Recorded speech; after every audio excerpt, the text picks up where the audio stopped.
Hey guys, I hope that you are all having a wonderful day and welcome back to How Real Can You Get, our realistic drawing class with an incorporation of surrealism and abstractism. Last class we started our process of learning more about lines and their importance in art. We created small quick gesture sketches that focused on little information and detail of our reference. We also practiced continuous contour and shading techniques utilizing lines. In this session, we will start to go further and add more information to our gestures and contour drawings. We will also practice more with line shading and directional control. We will then finish with a new style of line drawing by creating optical and anamorphic drawings. Now to quickly go over this again, gesture drawing involves capturing the action, form, and pose of a subject. So typically, in a regular class setting, you would draw a model who adopts time poses ranging from 1 to 5 minutes.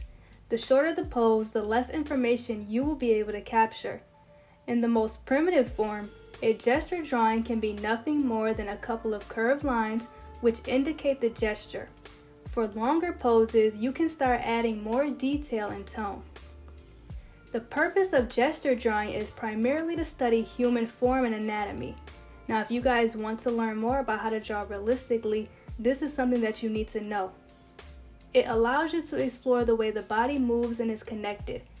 You will start to get a feel for the contractions, joints, twists, pulls, and curves demonstrated by the human body.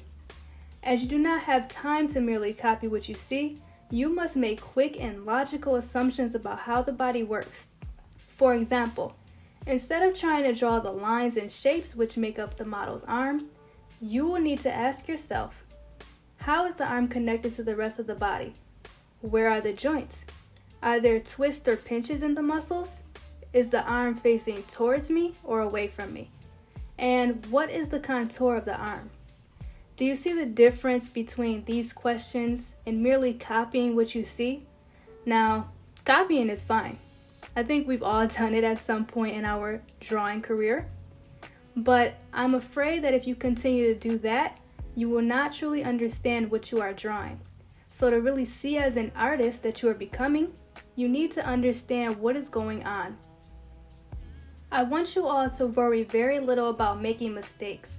What I want for you is to see noticeable improvements in your drawing within a relatively short period of time, which is why we make these quick 1 to 2 minute sketches. You will learn how to draw more instinctively. You will gain a better understanding of form and human anatomy as we continue. It will indirectly benefit your painting skills if you guys so choose that is something you are also interested in learning. And it is great for warming up your hands. So as we continue on with our class sessions, we will build off of our gesture drawings, adding more information and detail into each figure and learn more pieces of anatomy. So as I said in our first class, I hope that you guys are ready and excited to learn how to improve your drawing skills. And let's get started, guys. Alright, welcome back to our drawing session. Now, as we did in our first session, we're going to start with our gesture drawings, and I'm actually going to set a timer for myself to monitor how long I'm taking with my gesture drawings. Sometimes I can be quite a perfectionist, and then I get focused on adding detail here and there that is not necessary. And I definitely don't want to be a bad example on you guys. I'm telling you not to focus on too much detail right now, but on the bones of the structure. So while I'm going through this, I'm going to give you guys some pointers and tips on gesture drawing, where to start, some hacks, what to look at exactly, and hopefully you will gain a better understanding as we continue to move forward with this. Of course, I want you guys to grab your paper and your pencils or whatever writing utensil you have and begin to draw the reference pose with me. So I'm going to start it now. And as always, I'm going to start with the head first. Why start with the head first? Everything flows from the head and it helps to develop a consistent starting point. So with each pose, it's good to look for the head and quickly draw the outline before moving on to the rest of the body.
And my timer is now done. So put your pencils down. So this is what a 2-minute sketch looks like to me. I'm very interested to see what yours looks like. So as I said, I started with the head first, as everything flows from the head and it helps to develop a consistent starting point.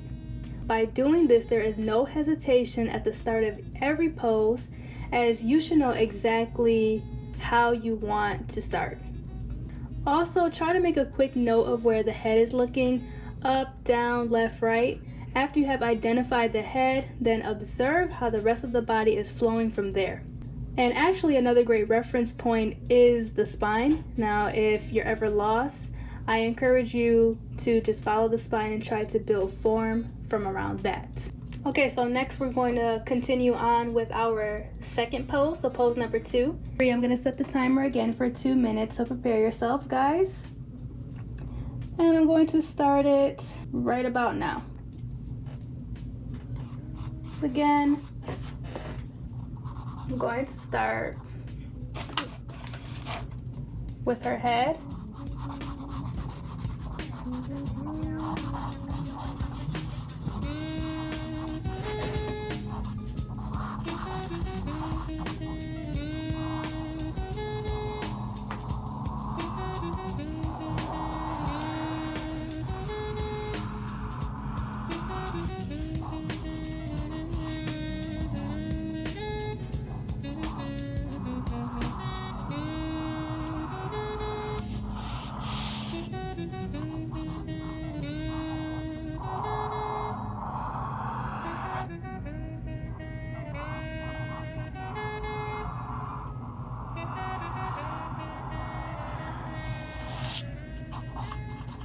And try to capture the essence of the pose before you try to render the form.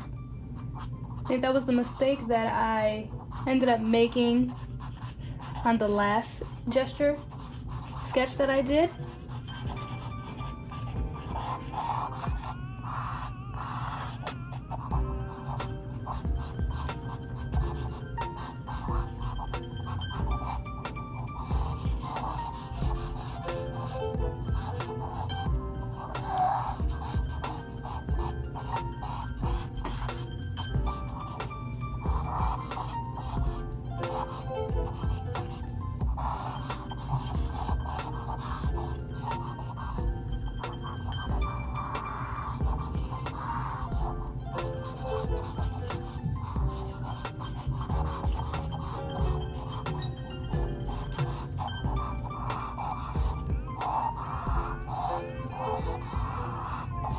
Okay, and the timer is up.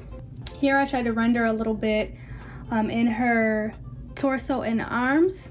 And again, I made the same mistake that I did last time, because again, we only have 2 minutes to do this, so there's only so much information that you can put down in 2 minutes. So we're gonna move on to our next pose, and I'm going to extend the time for this pose to 3 minutes. And let's see how far we can get together in 3 minutes. So now I am getting our 3-minute timer ready, and in this 3 minutes, I want you guys to add a little bit more information, as in detail, to our figure. Another tip for you guys to go off of is to use simple and meaningful lines. So try to draw every line with some kind of purpose. Do not just draw lines just to draw lines. It's not going to work out for you. If you want, you can practice a few pencil strokes in the air before you commit to the paper. And from there, it will help you better understand your method of direction and how you want to approach your gesture. So starting it now.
Okay, and our 3 minutes is up.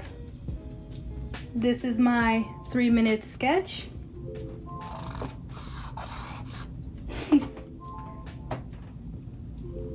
So did you guys feel a difference between your 1-minute sketches, your 2-minute sketches, and your 3-minute sketches? Did you feel a little bit more comfortable that you had about a minute more to add some more detail, to slow down your pencil work? Now, don't get me wrong, working quickly does not mean working recklessly. So working quickly is more about making quick decisions rather than making quick strokes of your pencil or pen. I know that some of you guys do prefer to slowly work on your drawing, but I do want to help progress you a little bit away from that so that you can get information down quickly and then render and work based off of what you already have, rather than sitting there for about a minute or two trying to figure out the position of the head, going back and going over the same line, erasing, going back, adding more, erasing on the same part. It just takes up too much time. It becomes very frustrating. So with gesture drawing, it's also teaching you how to quickly put your information onto the paper and then rendering based off of that, so that you are in the position of creating a more fleshed out figure that you intended to in the beginning. Now let's move forward into our continuous contour drawings and get that more down packed. Here I will be creating my continuous contour line drawing of an iguana that I photographed in West Palm Beach. To quickly go over again, a continuous contour drawing is done without picking up your pencil off the paper. Essentially, it's done with one long line. It defines a form or an edge and dramatic plane change. So you guys can just think of it as an outline drawing that doesn't have any shading in it yet. And here I'm just really focusing on making it look as clean as possible, almost graphic. I may add something in the background like here, like a palm tree, just to finish it off and make it look very, very graphic. Next, I'll be coming in with my Prismacolor marker. There are two different sides of it. There is the thick side and then the finer side. So here I'm using the finer tip for my continuous contour drawing, and I am referencing based off of a bird that I also photographed in West Palm Beach. I don't know what it's called, but I thought it was just absolutely beautiful, so I photographed it. And again, I'm focusing on making it look as clean and as graphic as possible, adding some little details of feathers here and there. And I'm looking on and off my paper to ensure that the line that I'm drawing is true and authentic to what I'm seeing. So when you guys do this, it really does help to train your brain and your hand to copy your eye's movement. I personally like to add extra things to make my images look more graphic. So as I did here, I added a sun in the background. So that's what I will be doing with my continuous contour drawings that I will be showing to you guys here. This one I did a little bit simple, but the other ones that I will be showing you guys in a second, I just decided to add little things to it here and there after I got my initial line work down. So once I felt confident enough to begin to add things that were not in the reference photo, that is what I did. And I really encourage you guys to do the same. So after you have gotten down your continuous contour and you feel confident enough in that, then you can begin adding whatever comes to your mind into it. So whatever you're thinking in that moment, just add it and see how creative you can be with that. Here I am finishing up my final continuous contour line drawing, again of the bird in a different angle.